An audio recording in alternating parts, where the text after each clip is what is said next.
welcome. Thanks for being here. I'll go ahead and call this meeting to order on February 11th, 2025, and ask the city clerk to please call roll. Commissioner Henderson? Present. Commissioner Smith? Here. Commissioner Thomas? Present. Commissioner Wilson? Present. Mayor Bray? Present. So we're meeting today on an appeal from the Jefferson Street Neighborhood Association to the rezoning of 200 Fountain Avenue. The format for today's public hearing will be as follows. First, I'll ask Josh Summer to describe the staff report.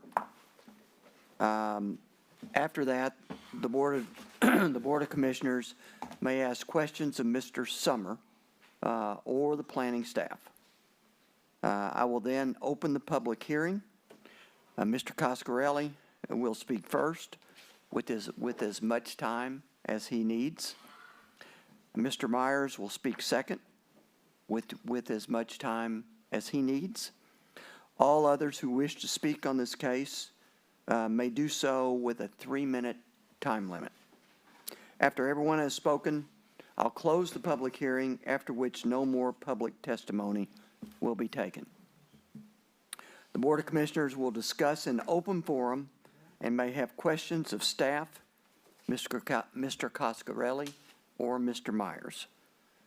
The board may vote to uphold the Planning Commission's recommendation of approval, vote to overturn the Planning Commission's recommendation, and create their own findings of fact or table the decision if more information is needed.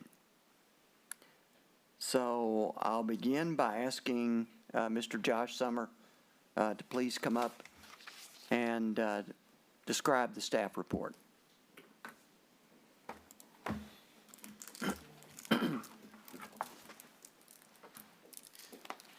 Good evening, Mayor, Commissioners, City Manager, back there, Ms.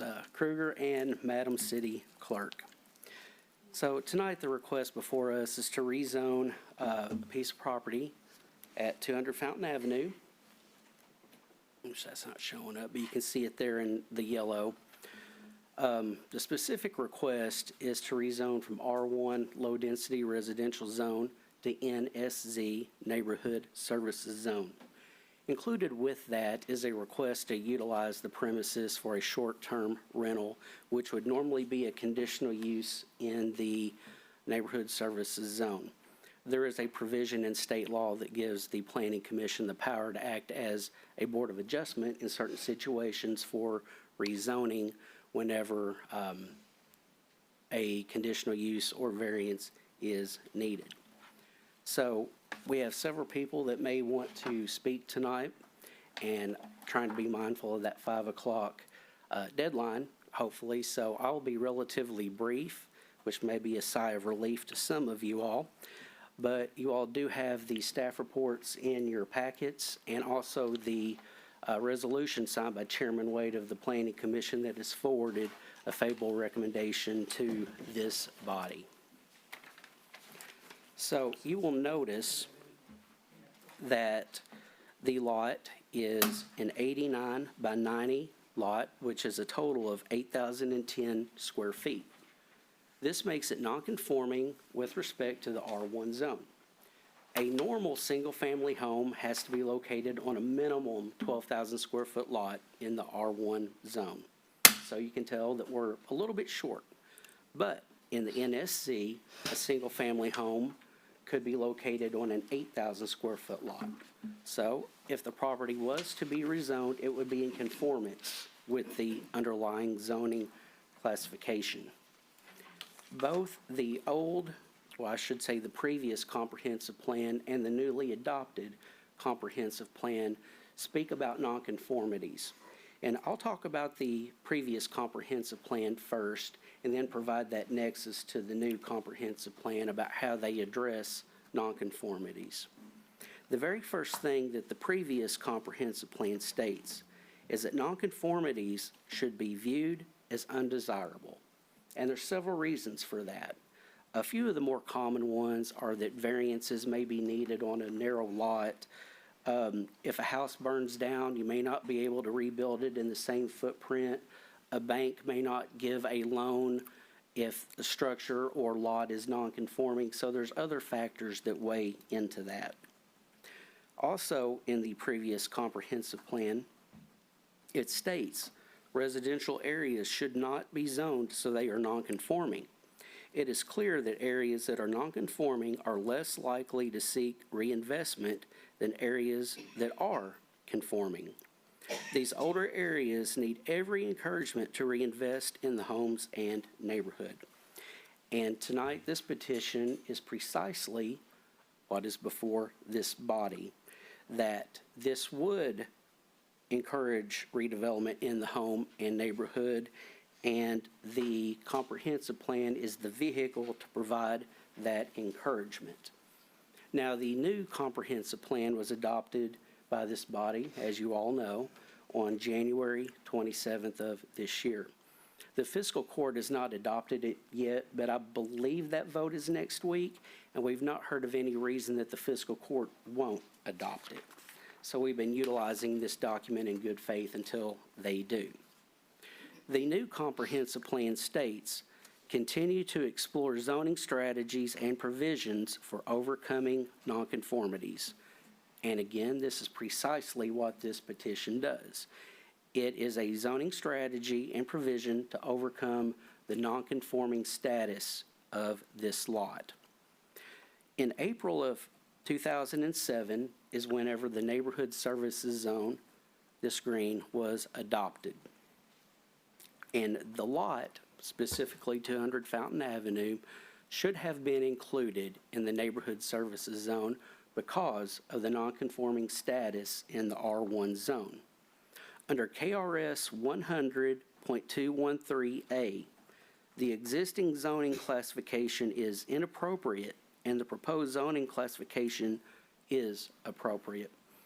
That is a finding of fact the Planning Commission would have had to have made had the proposal not been in agreement with the comprehensive plan. However, it was, but the important thing to glean from that is A, this proposal is in compliance with the comprehensive plan, both old and new, and B, it's in compliance with Kentucky state law. Now, there are several short-term rentals already in operation in central Paducah, and I've provided a list of, I think, 11, and all of these are less than a mile from the subject property. So what that means is that a short-term rental in this particular location would not be out of place nor out of character based on the other short-term rentals that are already in existence around it. Okay. This is a look of the larger Fountain Avenue neighborhood. What we're discussing is on the bottom of the screen in the yellow block, but the neighborhood in totality looks like this for the neighborhood services zone. Now, I would like to call your attention to the principal permitted uses within the NSZ and the R1 zone. And that specifically is that single-family homes and duplexes are allowed by right in both. But if you notice, in the neighborhood services zone, NSC, there's a list of conditional uses which can be granted by the HARC, the Historic Architecture Review Commission. And they include multifamily dwellings, home occupations, professional offices, daycares, beauty shops, barber shops, places of worship, short-term rentals, and also retail, personal and convenience service establishments, and restaurants. So what that means is that any property owner anywhere in the NSZ can apply to the HARC to open a restaurant, a barber shop, a beauty shop, anything like that. So it is conceivable that we may get an application tomorrow for a coffee shop on the Circle, or a doctor's office on Harahan, or antique shop on Monroe. Those are all within the realm of possibilities. So there is that potential for some commercial to exist now in the NSC zone. as opposed to commercial bleeding over from areas around it. It's just a possibility that it is a mixed-use income neighborhood like it was at the turn of the century, and that was how it was structured. So with that, I would be glad to answer any questions you all have, then turn it back over to you, Mayor Bray, for the public hearing. I've got a question. Yes, sir. A couple of questions. Can you define for us spot zoning? Well, spot, for me anyway. Yes. Thank you, Commissioner Henderson. I'd be glad to do that. A spot zone is when an area that is not adjacent to the zone in question is rezoned for a particular purpose. Just for example, say this lot right here, if they wanted to be this B3 zone, B3 is not contiguous to this at all. However, in this case, you'll notice that the NSZ does touch this property, so it's a continuation of that zone as opposed to being separate from and not adjacent to the zone. So a spot zone would be if somebody in R2, is that R3 again? R3 applied to utilize a B3? Right, if it's not exact or not contiguous to it, that would be correct. Okay. And the statewide definition of looking at that is whenever a body, a planning commission, fiscal court, board of commissioners, takes a singular piece of property and rezones it for one specific purpose. And that would go before planning and zoning? That's where it would start, yes. Yep. We always try to discourage that because Kentucky courts have generally frowned on that. So there's reasons why we've not seen that rise to the level of this body. Yep. Go. In your report, you say when this was enacted in 2007, Yes, sir. that this lot should have been in the NSZ. Yes, sir. Is there any reason why it was not at that time? That, to be honest, Commissioner, I wasn't here at the time when those decisions were made. What I can tell you is based on the nonconformity, my recommendation would have been to have it in to avert situations just like this down the road, to make sure that that zoning classification underneath it would support what somebody would want to do in the future with the property. Okay, okay. So I was just, in prepping, I just want to make sure I understand, but the particular property, it's smaller in square footage than the other R1, right? Correct. And the actual door to the property, the front door of the property opens on Fountain Avenue, is that correct? That is correct. Okay, I just want to make sure I understand that. I have a question. Are you finished? I have some more, but you Go ahead. I yield to. Okay, I wanted to go back to the uses that any of the lots or houses or buildings in NSC, they could go ahead, they could be a business if it's one that you described earlier. Any lot in there could apply for that now? That is correct, through the HARC. The conditional uses take a public hearing, so that's what the HARC would do, and they can attach any conditions as they see necessary to maintain the character of the neighborhood. So they could approve a restaurant or, I think, beauty shop, childcare, any of that that you said? Yes, any of that. Mhm.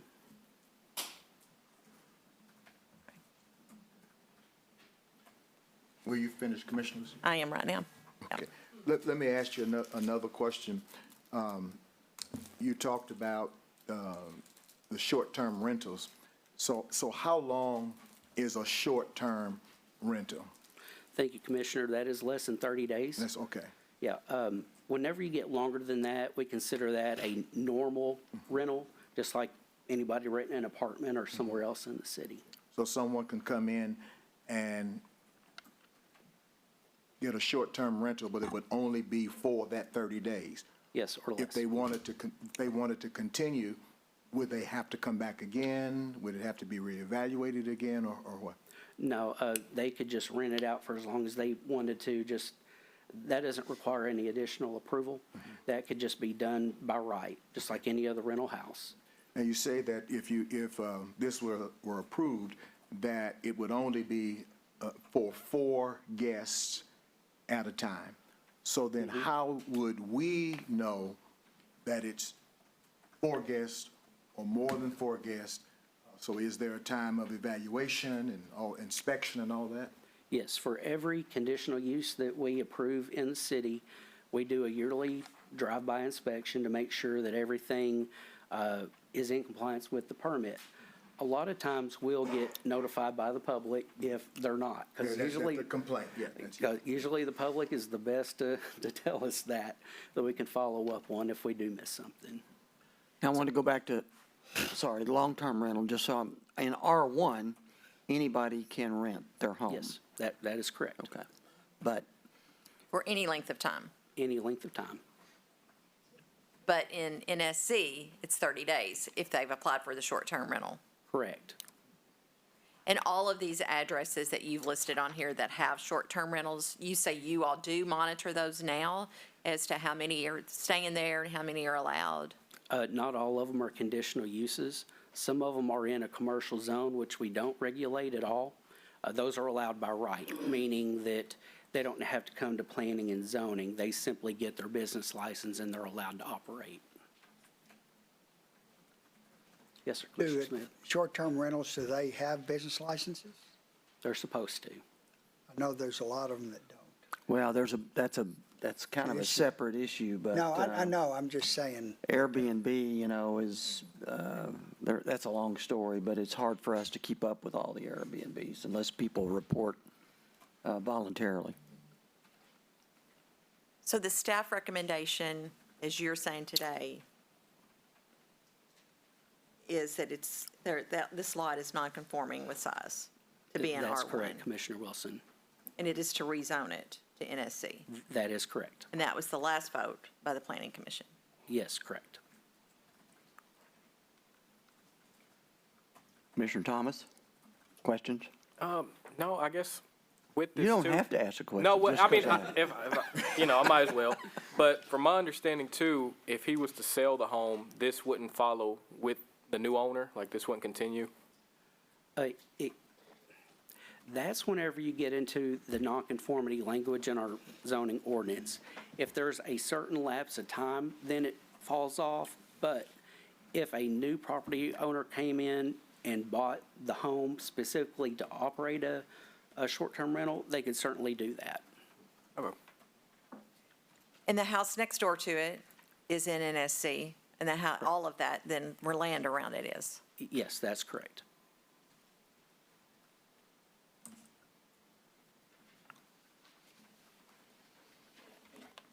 Any other questions? How do we get to a point of evaluating and/or inspecting what we already have? And if this is granted, how would we kind of keep a handle to make sure that, things are going as they should be? Sure, and I can speak to what I do now, and that is whenever we approve a conditional use permit, I simply put it on my calendar to go out and look at it. And it is a drive-by windshield evaluation where I'm not knocking on the door or anything like that, just making sure that they appear to be in compliance with the permit. And then, of course, if there's any building permits needed, finance through business license, things like that, there's other mechanisms that we can use as well. You done? Great, thank you. Good questions. Appreciate it. Okay, I'll go ahead and open the public hearing and ask Mr. Coscarelli to come up and speak. Welcome, sir. Oh, thank you. I'm going to leave this up because I think I can talk about that a little bit. Let me get my notes out of the way. Don't count this towards my time. Oh, wait, I have infinite amount of time to speak. I promise, 10 minutes. Don't worry. I got the clock here, so we'll do that.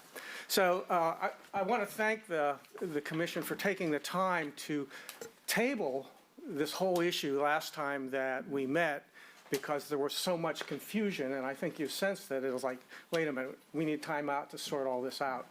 And so appreciate that very much. I hope we can sort it out. It's been about 274 days since we first contested this R1 classification in front of the zoning commission, and they voted 4-2 not to turn it into an NSZ. They voted to support the house as an R1.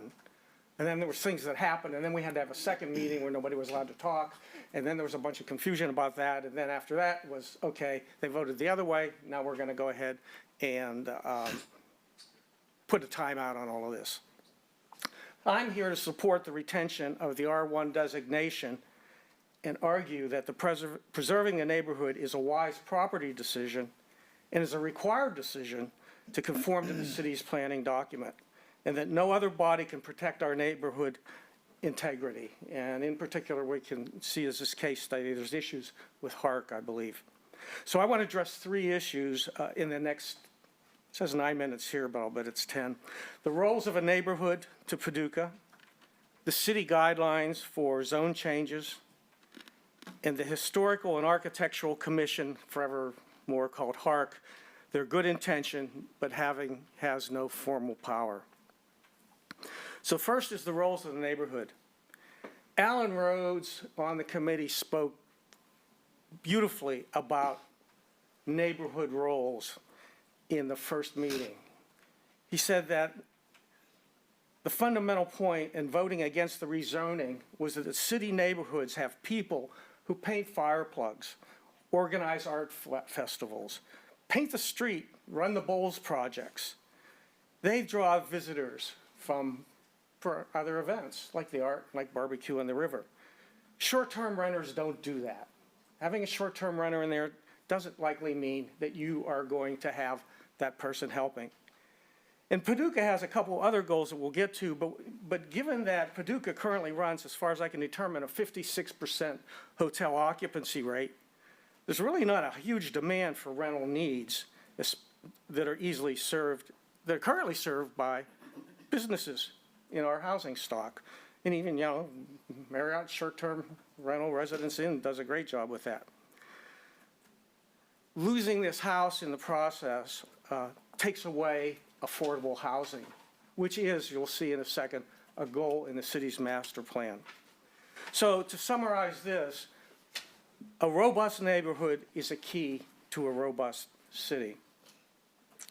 So if you would go now, you have to go 7 pages from the back of your packet to get to the materials that I submitted. And I want to talk about some of those things. So I'll give you a second to find that. What does it start with? Can I go over here and look? Here. Okay, let's see. It starts with regulatory and community objections to rezoning 200 Fountain Avenue. Got it. Okay, that's that one. That's, you've got the first thing I did. Oops, I think we're getting close here. I see it. I see it. I think I see it.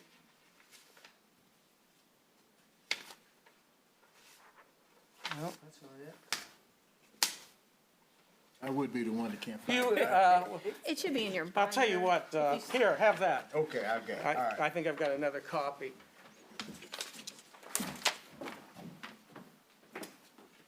All right, so, let me get my copy. Well, I It's don't have hard, another yeah. copy. Too much information. Well,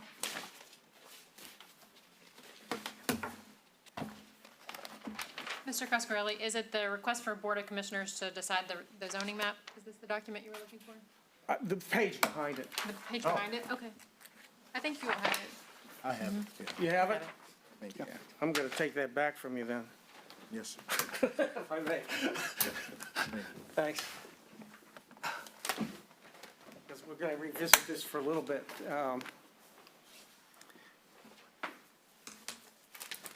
I can use that, all righty. So when we, after the first hearing where they voted 4-2 to support our request to maintain the zoning. There was communication from Mally, I believe is her name, that's brother, or sister, and other brother, who I have not met. And there were legal issues that were raised about what to do, and so we responded. And I tried to respond so that we could be in line with the findings of fact that we were asked to deal with. So one of those findings of fact is residential areas should not be zoned so they are non-conforming. That is in the Paducah boundaries. If you look at our map here, we have a string. And in fact, can this be changed to the previous one? Yeah, even better. No, that one is. That one, yeah, the first one. Okay, so here we have the house in question, that's my house, that's Nathan's. This is the house in question, Lena's. R1,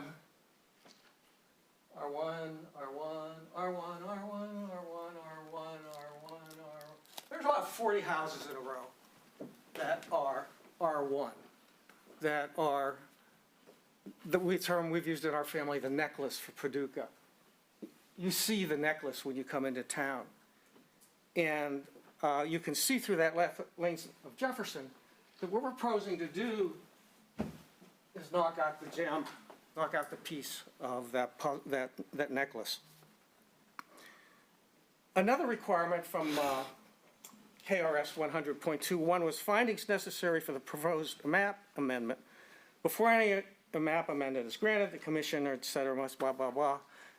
Our response is to indicate that the existing zoning classification given to the property is inappropriate. We don't think it's inappropriate. It's a member.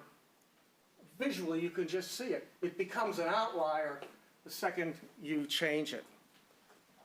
The history of the street and the stability of the R1 zoning designation over time would make the rezoning non-conforming to a consistent housing plan of Jefferson. It goes back to the 1900s when we began doing the work for the Historical Association. That's Paducah, Jefferson Street 1. Paducah has a strategic goal investment in the improvement of our housing stock to help grow our community. Well, this house here was bought for about $115,000. That's pretty good. I know the house. I've been in a number of times when Lena was there.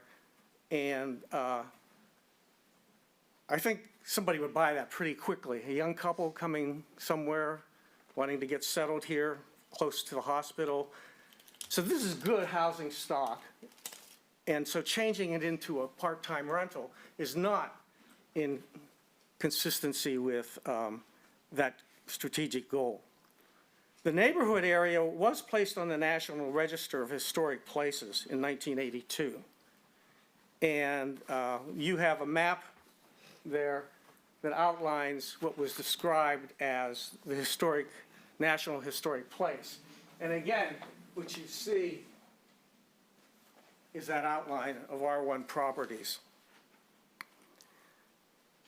Communities work best when people share goals and activities. Oh my, I'm at 9 minutes. And we think keeping a neighborhood stable is an important issue. There is now another problem that's been alluded to in the earlier comments, and that is the role of HARC in the city. When we moved into the house in 2005, Joe and Dorothy Turner were in that house, and Lena Smith was in this house, but everybody worked together to do everything that they wanted to do. Joe Turner was in construction. He slipped on a shingle and broke his back. Joe and Dorothy rehabbed their house on 212 Fountain so Joe could live downstairs, and that's a picture I have for you. If you look at your packet, you will see in the next page, there's 2 pictures of the property. Well, keep going. Keep going. Getting close. It's probably the last 2 pages. Okay. Yeah, I'm going okay. I'm just going to start with the one there that has the picture of the back of the house as it currently exists. Is You it can this see one? the small part of, yes, that's Okay. it. That's the back of which house? That's the back of 212, Nathan's house. Okay. Okay, and what you see in the lower part there is the place that was set up so Joe could live on the first floor with his wife Dorothy. If you flip the page to the last page I gave you, you'll see what the property looked like when we moved in. It's trees. We were there for their 50th anniversary. It was like a state park. Mr. Myers bought the house in 2003, re-roofed the house, added gutters, and sought to change the housing designation to short-term rental. And we're concerned about short-term rental because it opens the door, as you said on the back of the flyer for the meeting, opens it up to lots of different things. It's not a bed and breakfast. It's restaurants, this, that, and the other thing. So it's just not easy to say, oh, that's the way it'll be. When we first, a number of people raised the issue of having short-term renters. You know, you want to have a party at Halloween? Guess what? We got a house for you. Nathan said, hey, if there's a problem, just let me know. I'm next door, and I'll take care of it. That was 274 days ago. This fall, I walked out to find a tree crew clear-cutting the yard. If you go back to that picture of the back of his house that I just had you look at, you'll see there's nothing there. All those trees have been clear-cut. When they got down, we thought they were done at one point, and we looked up, and the next workday, and the crews were back with chainsaws to cut the last remaining oak tree on the property. It would have been Dorothy's, on his property, would have been right here at that corner. On the property where he lives now, or the property he's asking for rezoning? Where he lives now. This is the oak tree that they started to cut. They cut all these back here, At 212, At you're speaking of 212. 12. and right here was the last oak tree. They had the chainsaws going, and they were up in the trees. I called the city planner and said, is there anything we can do? She said, I can hear the saws now. I said, can we stop this? She called the city attorney, who called back and said, no, there's nothing you can do. A neighbor, all of our neighbors chimed in, and a neighbor, quote, begged that it be stopped.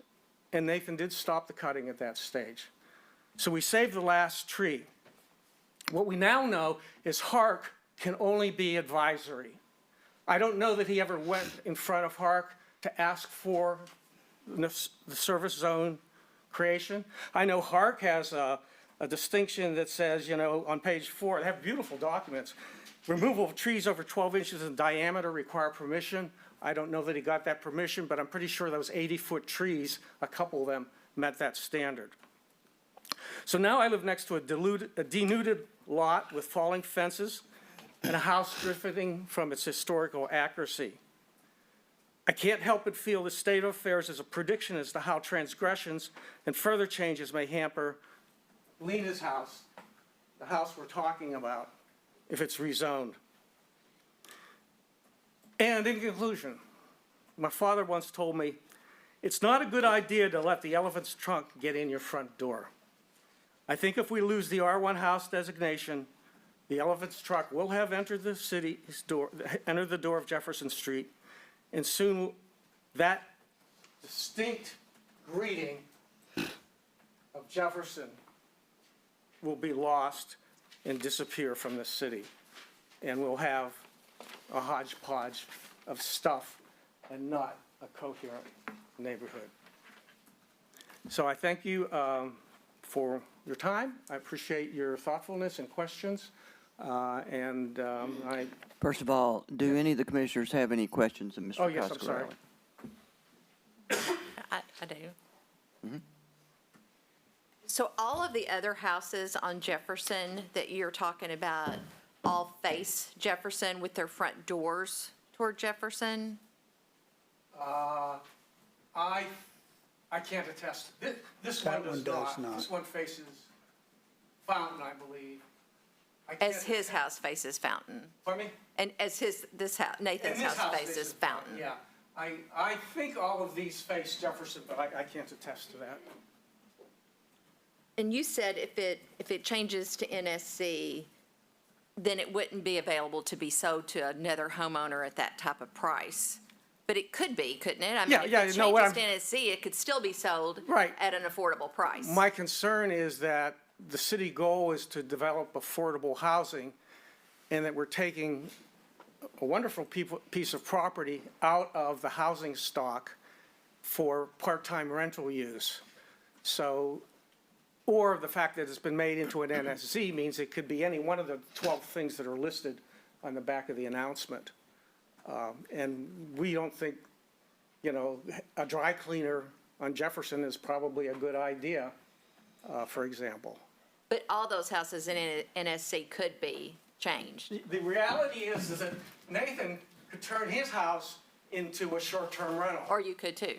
I could right. turn mine in too, or whatever else we wanted. I think what happened, I was just barely here when this issue, somebody asked the question about how come this didn't get taken care of back then. And I think that what happened was, and this is second and third hand discussions with people, is that when this zoning was happening in 2008-ish,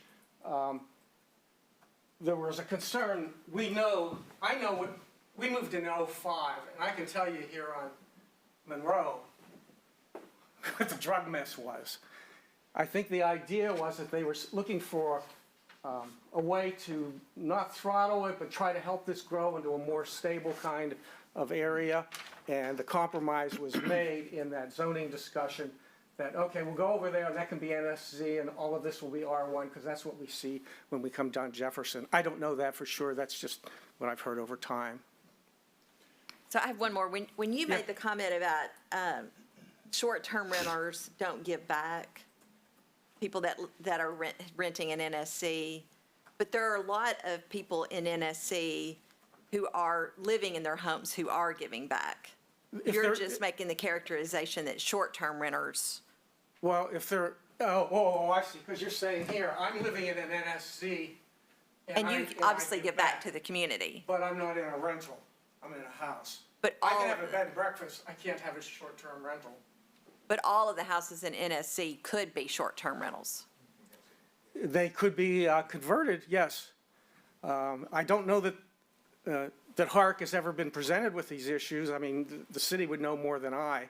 But when I talked to some of the HARC board members, they said, nobody's ever asked us about taking that house down on Monroe that's just came down. Nobody's ever talked to us about taking the trees out. Nobody's ever talked to us about, et cetera. So I don't know, except that HARC has no teeth. I know when one of the previous commissioners who supported going, in the second meeting, supported going, well, yeah, let's go ahead and go to short-term rental, because HARC will take care of that. HARC can't take care of anything. People don't go to HARC, and HARC can't make decisions. And when people are cutting down trees, and I call and say, HARC says you can't do that, the city attorney says, yeah, they can. So HARC has good ideas, good intentions, good documents, has no power, zero. You are the only people that can save the neighborhoods of Paducah, period. Last judgment. Can I ask one more? I'm sorry, go ahead.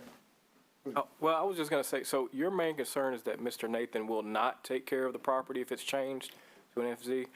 I have that concern. I have a larger structural concern that by changing this to a neighborhood service zone, you've now allowed precedent to begin when somebody says, well, this is here, so we could take, I can knock this thing down, that's the vice president's house, and that could be the parking lot for the coffee shop or the dry cleaner I want to put in, and down the line. So Mayor, may I don't necessarily have a question for Mr. Coscarelli. Perhaps this would be more of a question for Josh. And that is, to use Coscarelli's term, how do we prevent, or can we prevent the elephant's trunk from getting in? Because I think the point is well taken, at least for me. If you do this, or if we do this, then we open the door for anything to come in. So how do we keep the elephant's trunk from coming in? Sure. That is, again, going to HARC, and that may be a larger discussion is what I'm hearing. But the HARC is the body that has the authority within the zoning ordinance to oversee and hear those types of applications. Specifically, what that means is whenever they receive an application for restaurant, retail, whatever it may be, they can attach conditions to that to ensure that it stays in character with the neighborhood. For example, sometimes they require, when I say they, I'm going to talk about their sister board, the Board of Adjustment, that takes care of the rest of the city. For like daycares, they'll require a fence. Sometimes they've required lighting. So there's things that they can say, you have to do A, B, C to fulfill your permit. And if you don't fulfill those things, then we're going to revoke that. And the HARC, like any other Board of Adjustment, has the statutory authority to compel applicants to come back in front of them so that they can be revoked if they don't. I'm sorry. Oh, Our with, pad has a specification about the size of a tree. Please ignore it. but that's what I was gonna ask. So what ramifications are there if someone doesn't care and doesn't care if they take away the permit? Is there anything that is done about that? Sure. Thank you for that question, Commissioner Thomas. What I can point to in that is that there is a standard penalty in the zoning ordinance. And I believe the fine starts at either $250 or $500, and it goes up per day. That's for any zoning violation, and since it's contained within the zoning ordinance, that's what I imagine would apply. Go ahead. Josh, while you're up here, so could you put a conditional use on this that if it has to stay in R1 if it faces Jefferson? If that lot faces Jefferson instead of it's the side? To avoid what you're talking about, going all down Jefferson? Right. Well, that would be more of a rezoning request that would come to the Planning Commission, not so much a conditional use. The Planning Commission would have to look at any rezoning petition that we receive and see if it would be in compliance with the comprehensive plan. If it is, then they would make a recommendation to this body for approval, and if it's not, they would also make a recommendation to this body for disapproval. So it depends on the findings of fact that they make based on the comprehensive plan, and also if the proposal is in compliance with the comprehensive plan. If it's not, they have to make very specific findings of fact in order to change the zone if it's not compliance with the comprehensive When's the plan. last time somebody was penalized for ignoring HARC? I can't answer. And to piggyback off of Commissioner Wilson, so I think, or were you trying to ask if we could put an ordinance in place to make sure that R1 stays in R1? Well, I was making, just to say, because this house, to me, it faces Fountain Avenue. It doesn't face Jefferson. I could take a saw and fix that. But I understand where you're coming from. But to prevent that, what you're talking about, it moving on down Jefferson, would that be a change that could be made in zoning that if it faces Jefferson, then it stays R1? I guess is what I'm asking. This house obviously faces Fountain Avenue. I know what you're saying, but Well, Sure. Oh, I'm just wondering if I that's. think you're asking the question about the house next door, which Mr. Coscarelli made a point, somebody could buy the house next door, tear it down, have a parking lot there, and then put a dry cleaner in at 200. Well, they could probably tear it down anyway, right? Well, I don't know, somebody just. That house has to stay that's there? And I don't think they ever went to HARC. I mean, and that's in the. You can middle. tear a house down on Jefferson now, can't you, or? I think you have to get permission. You have to go, I think you have to go somewhere. Get a to take demolition down a permit. For house. demolition? I mean, I don't know all of this, but I think you do. And I don't have the impression that Park was ever consulted over the destruction of 1620 Monroe that happened in the last few weeks. Yeah, we just need to keep moving here, sorry. I mean, I got to keep us moving because we got a 5 o'clock meeting. Yeah, all right, I'll make a comment, and this, I guess as far as the commissioners, I've probably been on here at the earliest time than anyone else has been on here. So the Jefferson was set up, Jefferson at some point, I mean, it was a sacred thing in that there's a lot of historical structures on Jefferson. There used to be the Jefferson's Homeowner Association. I don't know if they exist anymore. But that is one of the reasons why Jefferson is as it is and why it is zoned as it is, was because, 20-plus years ago, people wouldn't tolerate it to be anything other than R1. And whether a house faces Jefferson or Fountain Avenue, it still is on Jefferson. It's on Jefferson. So you're also talking about the view shed for Jefferson when you drive down Jefferson. And Jefferson is probably one of the longest streets in the city of Paducah. And it's kind of like the spine of our historical culture of the city. So, I can see why all that was zoned R1 was because that was done deliberately because you wanted to preserve that versus commercialization. I remember when People's Bank put in the bank, you remember that? Well, probably not very many people remember that. Where it's not People's Bank anymore, Regions Bank. That was a huge deal because they took up land on Jefferson and people didn't want it. They didn't want Jefferson commercialized. So that's a little bit of the history of the R1 for the Jefferson Street. Thank you, Commissioner Smith. If I can make one quick point that we had talked about taking down the house next door, if it could be a parking lot or something like that. The short answer in the R1 zone is no, it cannot, because you have principal permitted uses and a parking lot is not within those. It's not until you get into the R3 zone and R4 zone that those are permitted.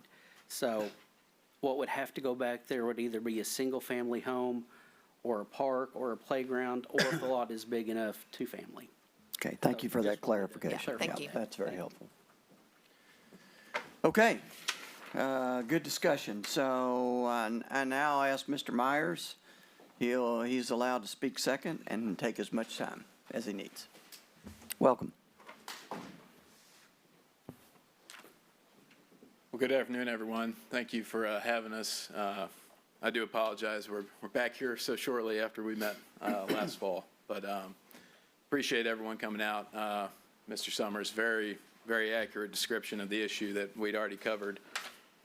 Before I get into what I kind of prepared and wanted to talk about, I did want to address a few issues that have kind of already come up. So we mentioned a question about the business license. Yes, that is something if, this is approved that I already have the forms ready to go. I did hold back from sending those in despite the conclusion of interpretation in statute. Just as a good faith effort, I didn't want to start things before it was, fully approved and everything was kosher. But yes, this is going to be done by the book with a business license and registering with the tax department. I wanted to bring up also the conditioning of the short-term rental. That is something I've been fully open to since the start is, tying a time condition or an ownership condition to operating this as a short-term rental. If there was any concerns with, what if, I eventually sold it? That's not the intention. I think I went into depth in some of the materials about how special this property is to me and my family. The intention is to never sell it. We're probably going to keep it indefinitely for a long, long time. It was very special just based on some family events and what went into it. So the house isn't going to go up for sale, and because of that, we can condition that if that makes sense on time or maybe my ownership during approval. I didn't think I'd have to kind of get into this, but just to be clear, I am a by-the-books guy. That's why, I went through the planning commission, went through all the statutes, the code, and I went through this process and, haven't just been operating this as a short-term rental without telling anybody. As far as the trees go, like I said, I didn't think I was going to have to talk about this, but all that was done in accordance with HARC. The trees that were removed were within the HARC boundaries, except for dead and dying trees that posed an immediate danger. So while the trimming was occurring, went up, got pictures of the rot in some of these trees and the vines that had started to choke some of these trees out.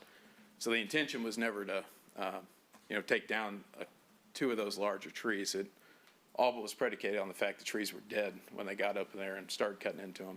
And I never intended to take the big oak down. That's a beautiful tree. We just did a little trimming to keep it off the house. But anyway, I say that to say I very much care about the process and want to make sure everything's being done correctly. At the end of the day, if we don't end up approving this, like I said, I'm holding on to it.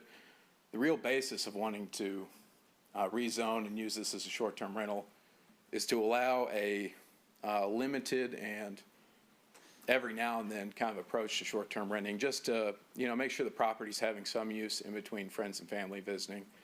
I have a lot of friends that come into town, a lot of family, friends from work who come and they like to stay in the neighborhood. They think it's a great neighborhood, so do I, and they like to be there.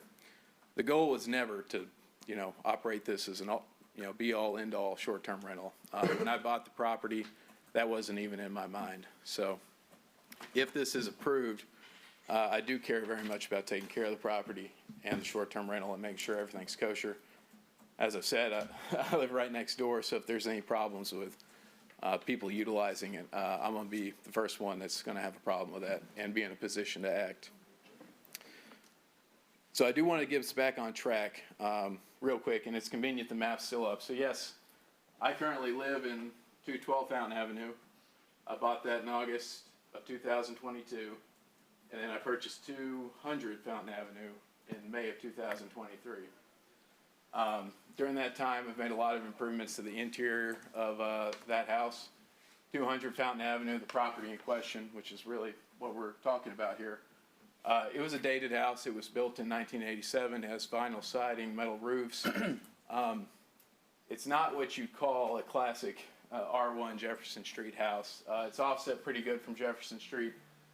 It's got a lot of parking, a big driveway on the side. It's a modern house. It's a modern small house. And if you ask me, there's never been a property that was better suited to operate as a short-term rental in a specific and targeted manner where people could come in, stay, see how great the city is, and possibly be interested in doing more business, moving here, or just coming to tour and spend time. Trust me, if this was one of the classic houses, kind of like mine or Mr. Coscarelli's is, this wouldn't even be a discussion about utilizing it as a short-term rental. So I have went through the history of the property and the materials, and I don't necessarily want to go through all that again. We've kind of touched on that. And as I've said, I do care deeply about the neighborhood and the property. I do think this is consistent. Mr. Summer did a great job laying out how, this clears nonconformity. The city staff made the recommendation, which was very in detailed, and I thought very accurate, which the Planning Commission accepted. Just to be clear, the Planning Commission never voted against this. They just failed to approve the motion. And on the next meeting, there were some clarifications made. There was some more debate. It seemed maybe there was some confusion about the first debate. There was a lot of public commentary, and everyone, they weren't really sure. So the next time we had a chance at it, everyone understood what was being asked and was okay with it, and it got through. And just like today, just to be clear, we're talking about taking this to an NSZ, which is just like my house, just like Mr. Coscarelli's house. It's not a spot zone. And at the end of the day, I think we're talking about this a little bit like the house is going to fall into a sinkhole or, I don't know, explode, because it's going to be the same house. It's going to be the same yard. It's going to be the same everything. The only difference is administratively, we want a conditional use to use on a small manner some short-term rental. But as far as the potential future use, the potential of people being able to enjoy the neighborhood, most people walking by there won't even know there's a difference. Unless they were in this meeting or happened to read the minutes, no one's going to know there was any change to the property. So it's not going to change the character of the neighborhood in that fashion, or at all, if you ask me. But I know we're running short on time, so I do want to go ahead and wrap up. And as I was thinking through this, and thinking through this long process we've been through, kind of three questions came to my mind. The first one was, what was the message we want to send to the public and the citizens and the subordinate commissions? Do we want to show that we place trust in the people that we appoint to commissions to make decisions? The Planning Commission had 2 shots at this. The city staff put a lot of time into this, and they came up with a recommendation. So in my opinion, I think it'd be a good idea to affirm their work and their research and their decision-making ability. The second question would be, what's the message we're sending to people who want to follow the process? There's nothing wrong with things getting voted down or not going your way. I'm well aware it may not go my way today, and that's okay. But we did follow the process for a long time here and went through all the steps we needed. And I think today a reversal would maybe have a chilling effect, really, on other people who maybe want to do things the right way but are maybe willing to bend the rules. I'm on the rule side of it, but there are obviously some people, and that's more of an enforcement issue, that may not see it the same way. So I think you have to consider that message. And then finally, you know, what's the future of Paducah? We talk about that a lot in the comprehensive plan. We talk about where the city's going. I traveled around a lot when I was in the Navy. I was in great towns. I mean, Annapolis, Charleston, San Diego, even towns like Norfolk and Pensacola. Those type of places do have short-term rentals. Those are types of places people want to be, they want to visit, they want to stay, they want to go back to. And part of that is allowing short-term rentals in the places where people live, both in the downtowns and the midtowns. So that's really the third question I'd ask is, you know, do we want to be a town that has welcoming, inviting short-term rentals, or do we want to be a pass-through town that only has vacancies and hotels?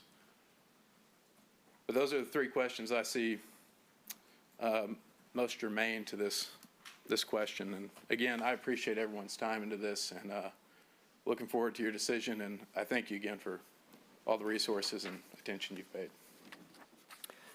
Thank you, Mr. Myers. I do have I'll open up with the first question. The commissioners may have something, a few others, but when you say you're only going to rent it, like, I don't know what the term was, spot rent it or rent it every now and then, I mean, what do you mean by that?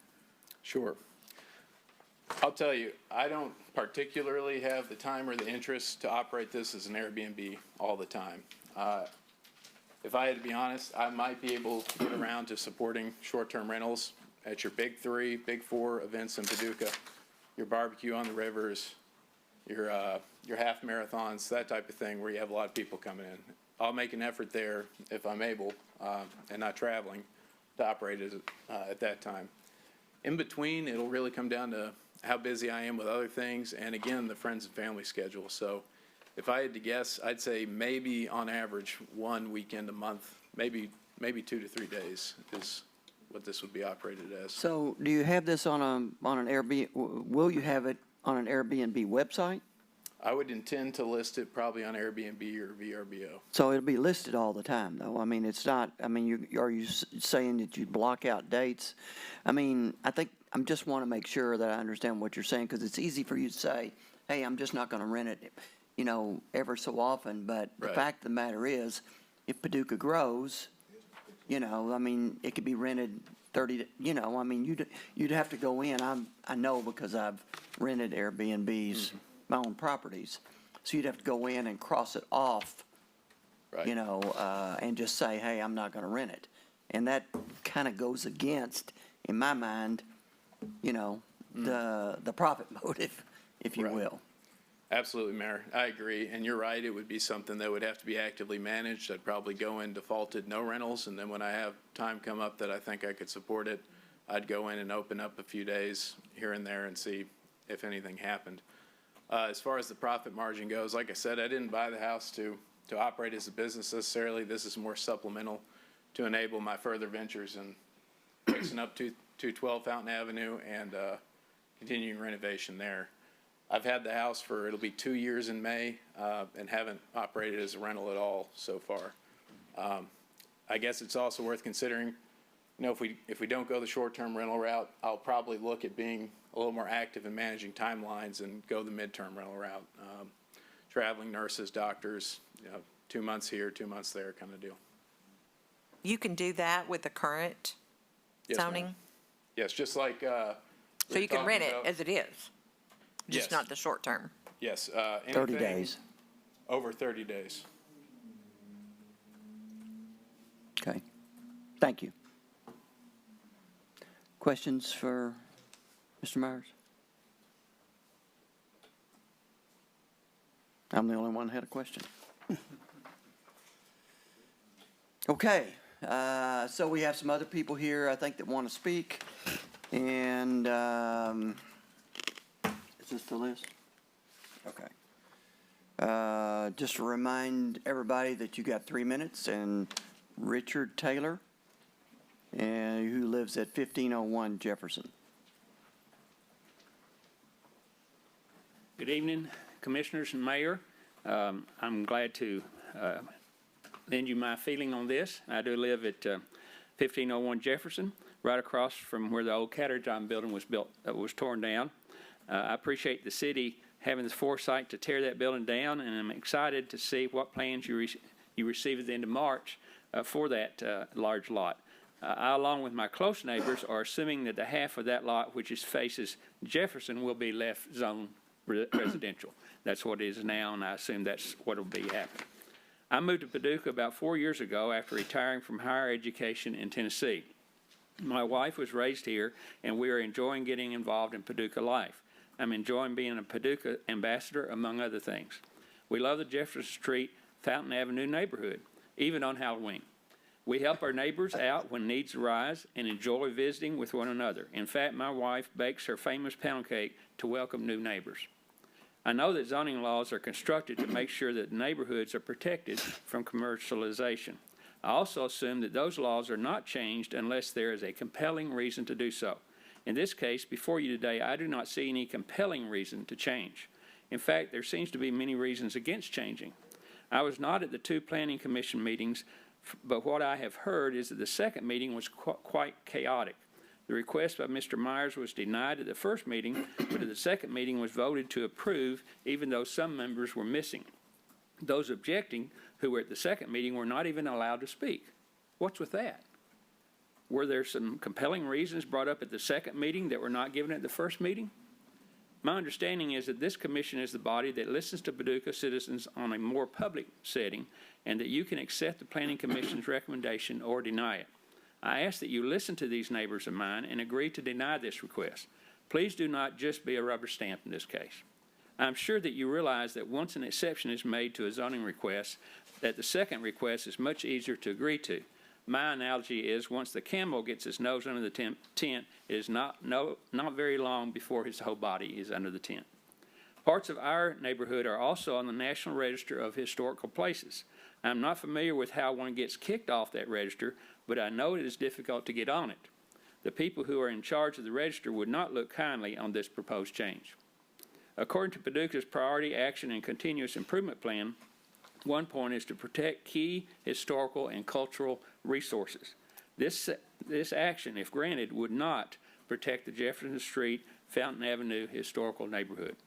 To summarize my feelings, number one, the neighbors of Mr. Myers do not want this change to the zoning law. Number two, there are no compelling reasons to change from R1. Number three, this would probably go against regulations regarding the National Register of Historic Places. And number four, this change does not seem to me to agree with Paducah's continuous improvement plan. In closing, I ask you to deny this request and let us continue to enjoy our neighborhood. Thank you. Thank you, sir.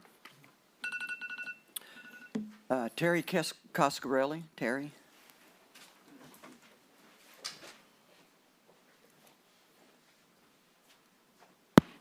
Good afternoon, everyone.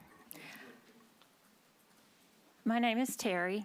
I spoke to the commission the last time we met on this topic, and my husband is Bill Coscarelli. I explained at that time that we're Illinois transplants. We both did careers in Illinois. I was the school superintendent. He was a professor at Southern Illinois University. And 22 years ago, we made a decision to buy property on Fountain Avenue just based on Fountain Jefferson neighborhoods and move here. And since 2005, we've lived at 220 Fountain Avenue. Nathan is our nearest neighbor. We share a property line with him, and loved it when he bought the house. We were very, very close to both of the previous owners of Nathan's properties, both 200, the property in question, and 212 where he lives. The Turners and the Smiths were wonderful people. They were part of our lives, as are many other friends and families on Fountain and on Jefferson. We have never looked back. We retired here. We raised our daughter here on Fountain Avenue, and we've never been sorry about those choices. The part of the point I'm making today, I know, is the personal and the emotional, but 200 Fountain was a home, a family home where Lena Smith and her husband, who was a Paducah policeman, lived. And after he passed, she chose to stay there, as did Dorothy, her neighbor, into their elderly days until they had to go to nursing homes eventually. But our lives were commingled, as with other friends in the neighborhoods. And, you know, we sat on porches, we walked dogs, we celebrated birthdays. We were at both of their funerals with their families. Okay, and I spoke of this before, so I wanted to veer away from that just a little bit, other than my testimony is, even though Nathan's current house is in SZ, as is ours, which I found out during this process, didn't even know it, but the house on the corner, Lena's house, which is now 200, the house in question, was a family home.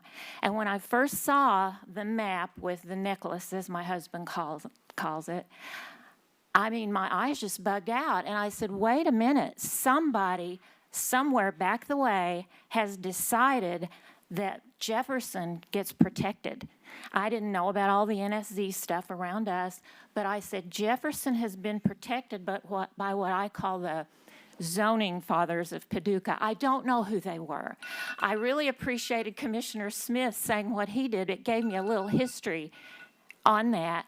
Yeah. But You need to finish up. I'm sorry, ma'am. yes, and I will. But that house is like, if you have a pearl necklace and you destroy something right in the middle of it, folks, you've broken your necklace. And I just think it's a mistake. As I said before, I think it's a slippery slope. So thank you for your time. Thank you, ma'am. Okay, next is Phyllis Flowers. Did I say that correctly? That's my name, but I didn't sign up. Oh, you didn't? All right. Jefferson, and I agree with Terry. All right. Linnell Mason, did you sign up? Okay. Okay. On Jefferson. Mark Thompson. Been repeated. Okay. Terry Burry.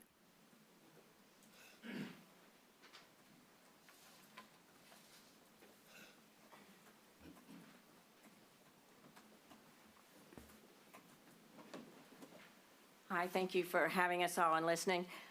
We've lived here in Paducah twice. Jack was commander of the Coast Guard unit and had his some ceremonies underneath the trees at Catterjohn Building. And we were young parents then. He was a little older. But we have enjoyed living here. And we backed up to, we lived on Jefferson Street from 88 to 92. So we were, there's that, the Barclay House, the VP House, and then the 200 Fountain Avenue right there. So that was built right before we came back in, so, and it had fixed up the corner. But the main thing I wanted to say is the Jefferson Street Association is still in existence. We have our attorney here that has gone into the background, and maybe he'll say a few things.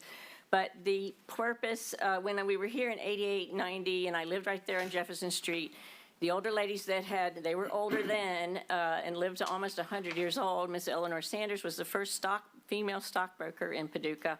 And she and Mary Kemp were on the board, and I'm not sure who helped Eleanor start it, but in the 80s, they started the Jefferson Street Association to keep it from becoming commercialized like Broadway. They saw all the big homes on Broadway turn into stores or be destroyed and changed. And then there was one man on the corner at Fountain and Jefferson that, remember the one with the lions in the front? He defied all the orders from everybody, and he took the house down. So that still is a little vacant green spot when you get to that flashing light. Look over there. So that keeps things from going. So we've had dues over the years, and the whole purpose was to keep the, where you see the 200 and the house across from it is grandfathered in. And the house and the little building Pico now, it was grandfathered in. So if those removed, then it would still go back to the R1, and those are R1 and should be residential.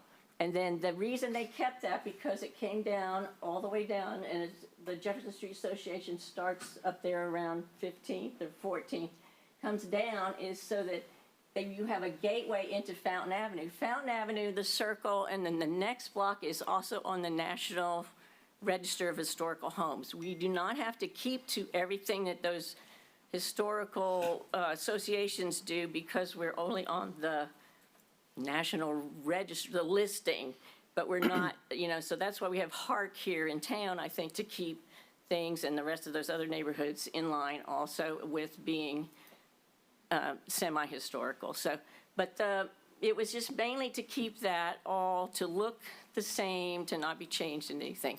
And I know life changes for everybody on a dime. You just never know. Somebody's going to, we plan to stay where we Thank you, are ma'am. forever, but we'll see what happens. Thank you, Terry. Thank you very much. Jack, what she said?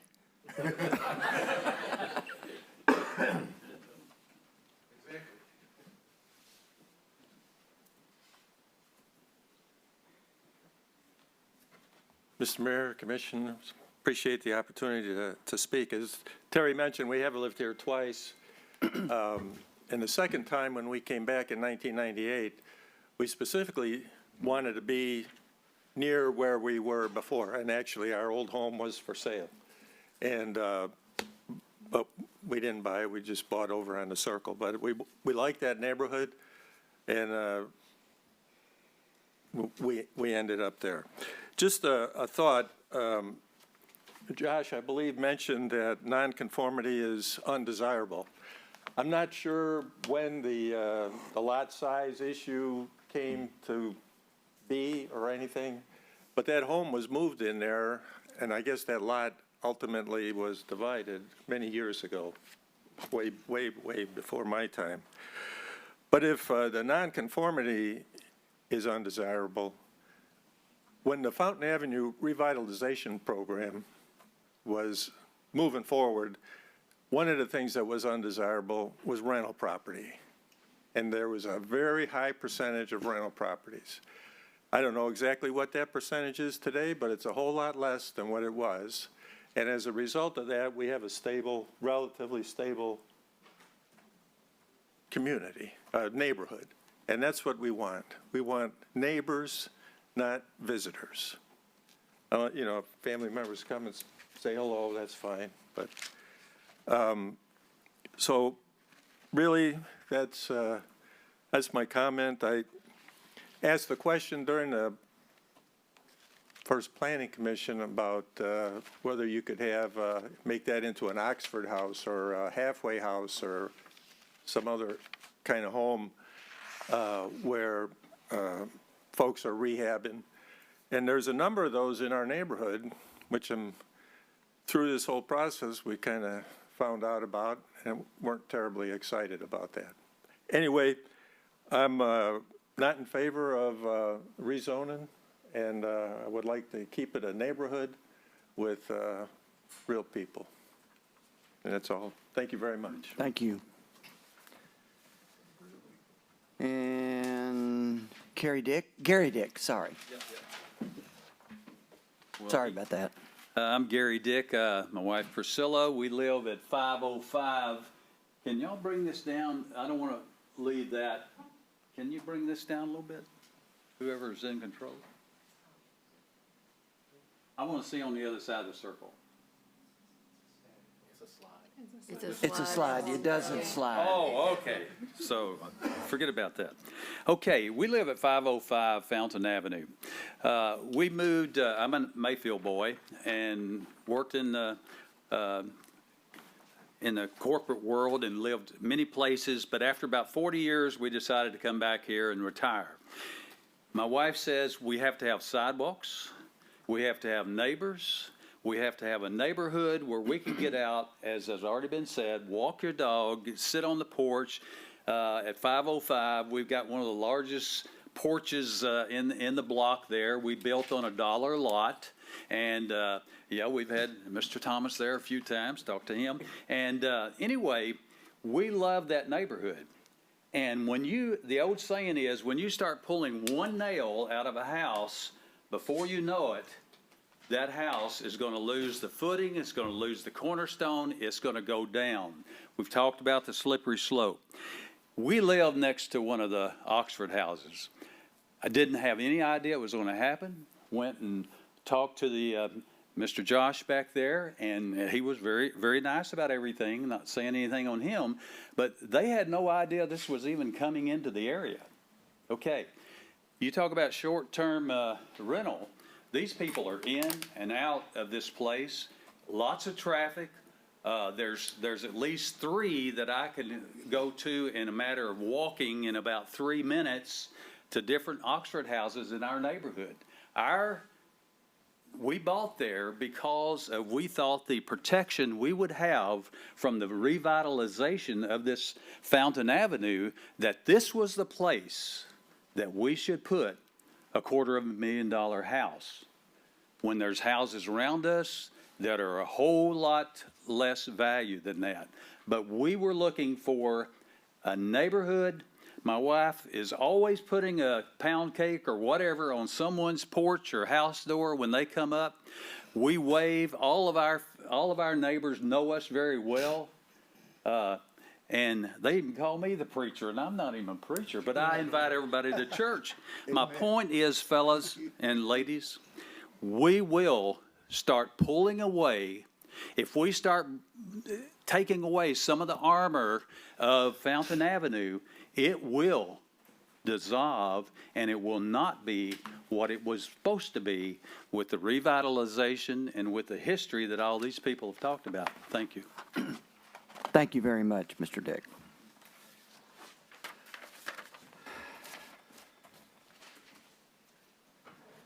Okay, we got them all, right? City Clerk? Okay, so since everyone's spoken, I'll go ahead and close the public hearing. And after this time, there will be no more public testimony taken. Now, the Board of Commissioners will discuss an open forum, and we may have questions of the staff, Mr. Coscarelli or Mr. Myers. And I didn't know, Kristen, can you give us any thoughts about the process going forward? Sure. So as I think Mr. Coscarelli mentioned, and a couple of folks did, mentioned at various times, that the Kentucky Revised Statutes provide for what you must find in order to grant a petition for rezoning, and that's KRS 100.213.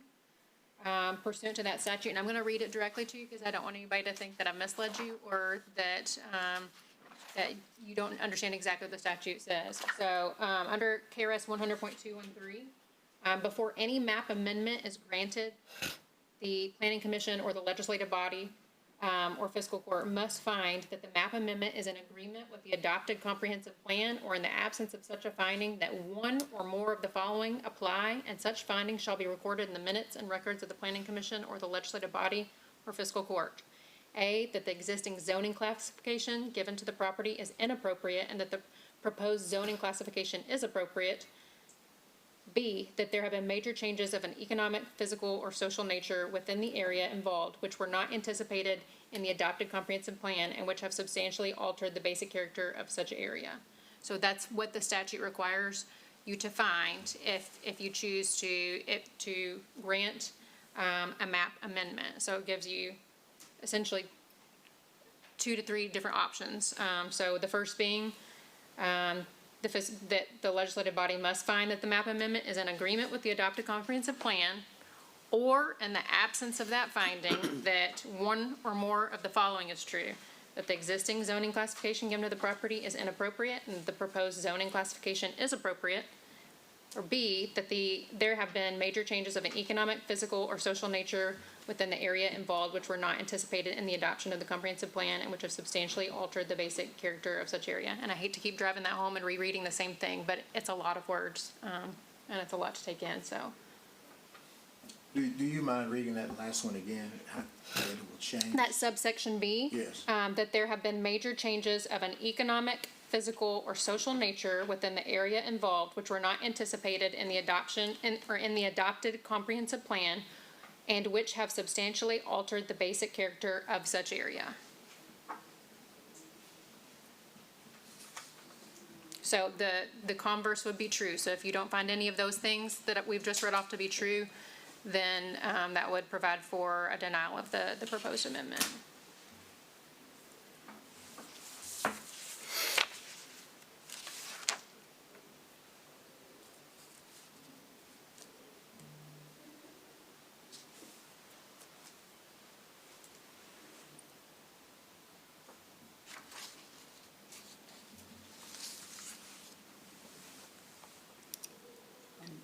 I'll make a motion if you want to get it. So, yeah, and I just want to make sure I get the, because it's, so a motion for approval versus a motion for denial. So a motion for approval would be to approve the petition to rezone from R1 to NSZ, and a motion for a denial would be for it to remain an R1, and to therefore deny Mr. Meyer's petition. Okay. Anybody have anything else?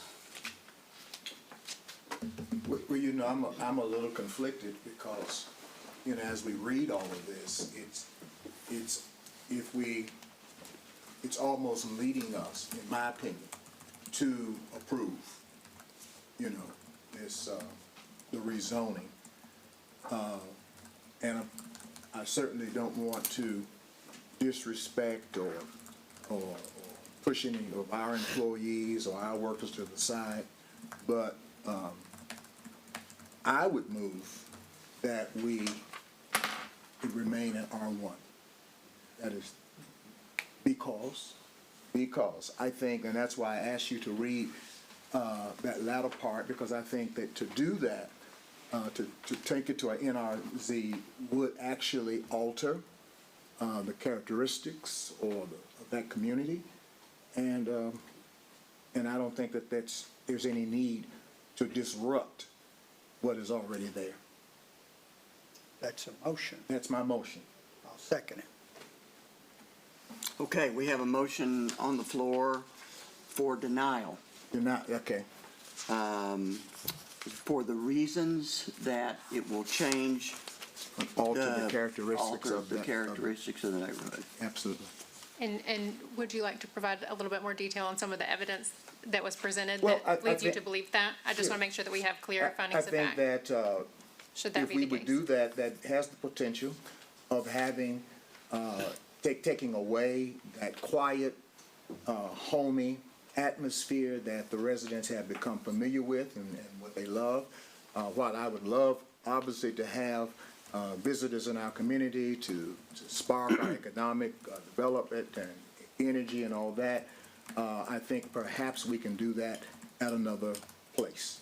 There's been little economic change to really change that corridor. Okay. And Is that made a finding of fact? If those are the things that you have heard today. That's my fact. That have led you to believe that. Yes. And that's one of the because statements for why you want to support your motion to deny. Absolutely. Can others that, like if I agree with him, can I also add reasons? Sure. For my, is now the time to do that? Now would be the time. Okay, all right, good. Well, I don't think there's really been any economic driver. That neighborhood, I'm speaking of the R1 corridor on Jefferson, has remained the same for a long time. It's kept the nature of Jefferson. When people come to visit Paducah, they acknowledge that. So I don't see there's any change in economic driver to change that. The physical characteristics of that R1 zone have remained the same, and they pretty much, Jefferson looks the same as it always has been, as well as the social area. There's been nothing to change. The only driver is an individual that wants to monetize, I'm not saying that in a bad word, but wants to monetize a piece of property that is on Jefferson. So I don't really see that as a reason to overturn the existing zoning, and I don't see that overturning it to, I think it is consistent with how it is zoned at R1. I just didn't say it as eloquently as Commissioner Smith. That's exactly it. So my question is, with the conditional approval, we could say, if he sells the property, it has to revert back to an R1. Is that right? Is that correct, Josh, or no? No. Okay, because I was reading something, I don't know if it was in yes. Mr. Meyer's packet, but it mentioned if it was sold, it will revert back. It could be reverted back if we have some kind of conditional use in there. So I read that somewhere, and now I'm hearing otherwise, so I'm trying to understand that.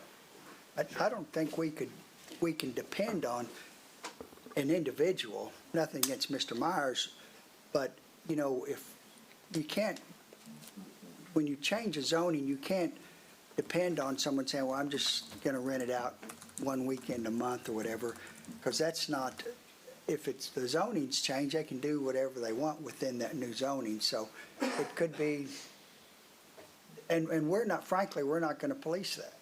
Well, what happens with a rezoning request is it stays whatever that new rezoning is, and it takes another request to change it back. The only provision we have in the zoning ordinance is that if there has not been a substantial construction within a period of 5 years, then it gets reverted back after a public hearing. But it would not be the case in this particular instance. So I'm saying there's no way to put some kind of, I keep hearing the word conditional use. Is that not what that means, to put a condition to us changing it? The only conditions that you could put on would be to attach it to the short-term rental itself, not necessarily the zoning. The zoning gives you the mechanism to allow the short-term rental, but the conditions themselves would be on the manner of operation of the short-term rental.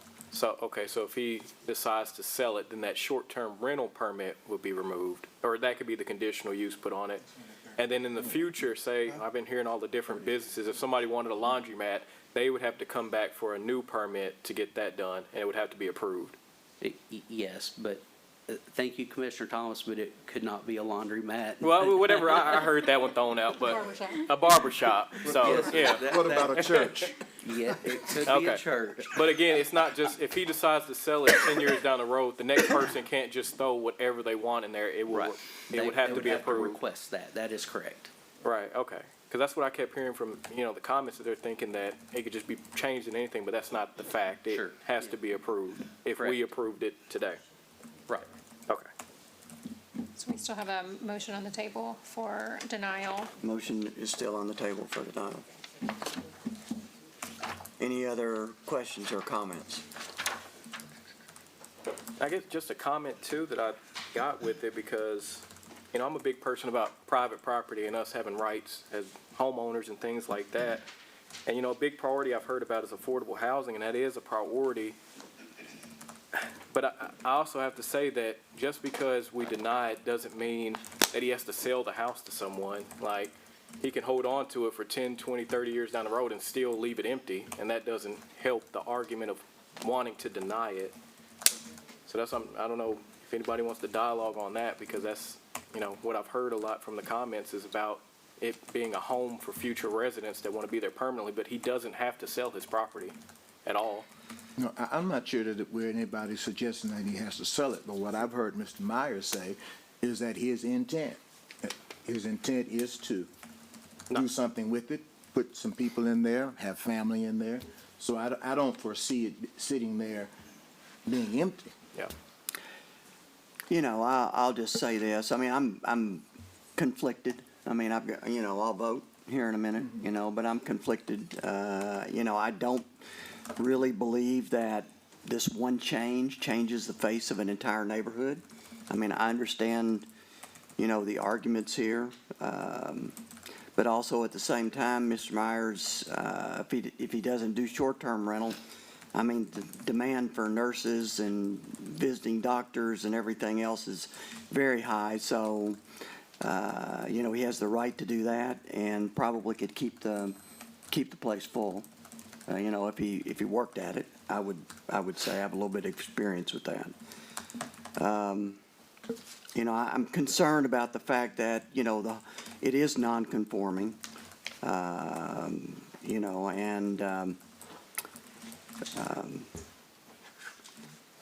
so, and I heard Mr. Coscarelli say that, the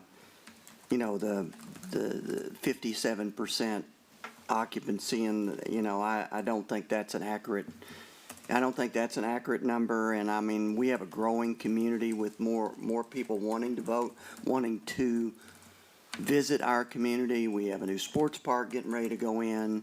I mean, we've got new hotel going in downtown. We got 3 or 4 hotels going in. So, we've got a growing community here. And so, I do think the argument, the debate, if you will, that people come into a community and stay in a home, in a neighborhood, definitely can lead to people wanting to, to be here and buy a home and settle. So, Is non-conforming to the comprehensive plan just based on lot size? It wouldn't be, would it? Wouldn't there be a lot of things that contribute to being non-conforming to the comprehensive plan?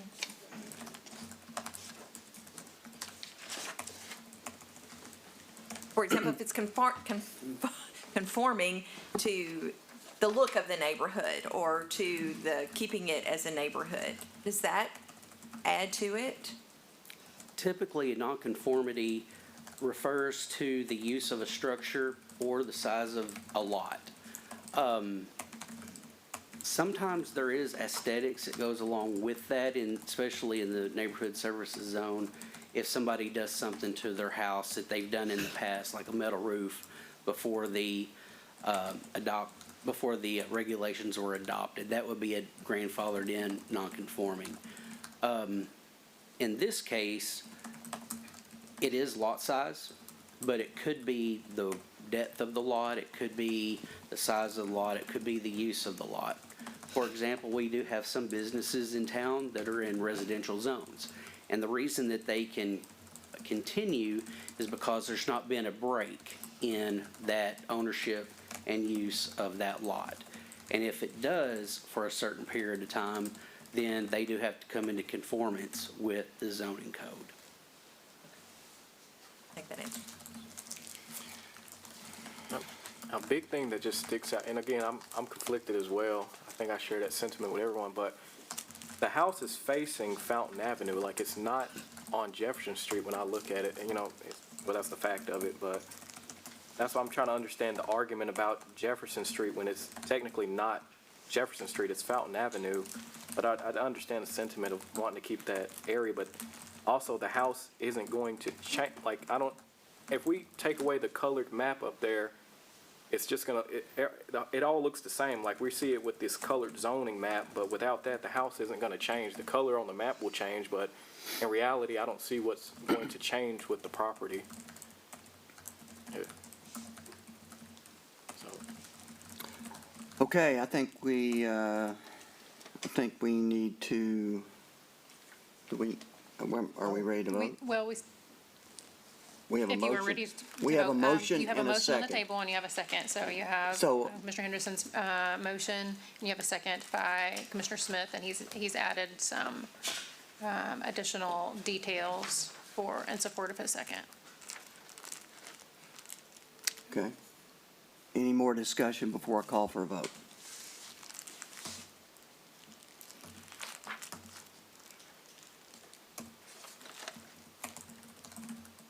I believe I could help on one thing. I- Just one No, No. I'm sorry, no. Public hearing is closed. I'm sorry, sir. has to do with time conformity. Call for a vote. Take a second. City clerk, please call roll. Vote. Okay, Kristen, do you need to read that motion again, or is it sufficient the way that this form is written? So I think Commissioner Henderson's motion was to deny the petition for rezoning on the basis that it would change the character of the neighborhood. And you correct me if I don't have this down correctly, because I'm going as fast as I can, that there hasn't been a change to the neighborhood, that there, little economic change to the neighborhood. And Commissioner Smith seconded and added that there had been no economic driver for the neighborhood, and the nature of Jefferson had not changed. He did not see that there had been any change in economic, except for the current owner wishes to use the property on Jefferson to monetize the property on Jefferson. Is that accurate? Did I accurately paraphrase that? Yes, ma'am. Yes, ma'am. Yes, you did. Are you, So that's the motion on the table. So you have that's the motion from Commissioner Henderson, and we have a second from Commissioner Smith. So Yes, ma'am. okay, This roll call. call roll. Commissioner Henderson? Yes. Commissioner Smith? Aye. Commissioner Thomas? no. Commissioner Wilson? Can I explain my vote? Please. I'm going to vote yes, but I just want to say that I have a really hard time going against the recommendation of the staff and the city commission, in the city planning commission. I believe that there were some circumstances around those meetings that caused this to have to come to the city commission level. Typically, that should not happen. It should always be handled by the planning commission based on the recommendations from the staff. So this is, to me, a very exceptional case, but I do vote yes. Mayor Bray? No. Motion passes, Motion carried. 3-2.